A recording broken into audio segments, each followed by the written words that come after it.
welcome to Community View. I'm Melissa Anderson. You know, in the next few weeks, voters will decide on 3 St. George City candidates from a list of 6. We've decided to ask them all of the same questions for a brief overview of their standings. And with me today is candidate and incumbent Bette Arial. Welcome, Bette.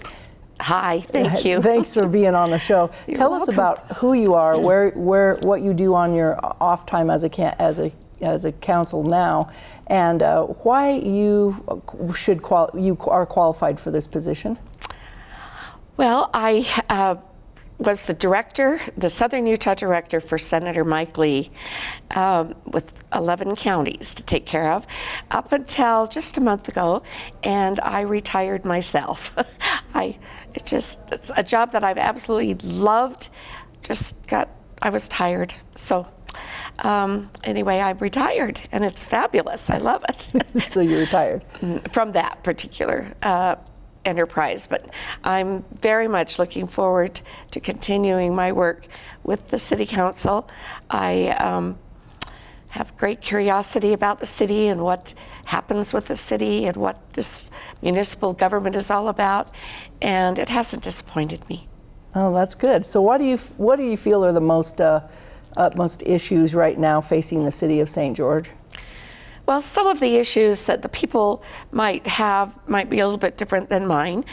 I think one of the biggest issues we have is keeping up with our infrastructure, keeping our roads, keep building roads is basically what it is, so that we can keep up with our growth, and our sewer, our electrical. We have some amazing departments in the city that serve the public well, and our police and fire. We've got to keep those well staffed and able to provide the services that the city needs. So my next question would be, what's your stance on tax increases for roads, infrastructure, and support of that future growth? Well, I really am sincerely against tax increases. I think we are burdened. I look at my tax bill and I just am amazed.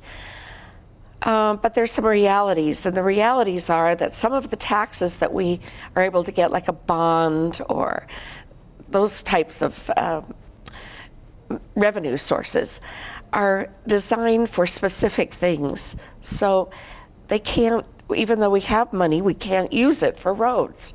It's crazy, I know, but that's kind of the reality. So there may be a time when we do have to take a tiny increase just to keep ahead of it, and I think that's responsible. And briefly, so then what's your support of the construction of the Northern Corridor then, and the Lake Powell Pipeline?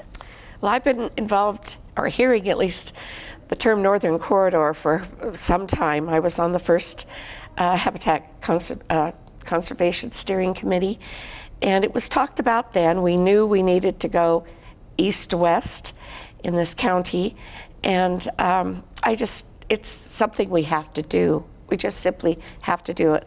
We can do it environmentally safely and carefully and protect the tortoise, and we'll be fine, and other species that are there, but we really have to build that road.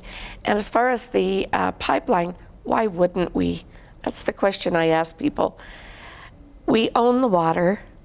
It's coming down the river and going to another state. We need the water.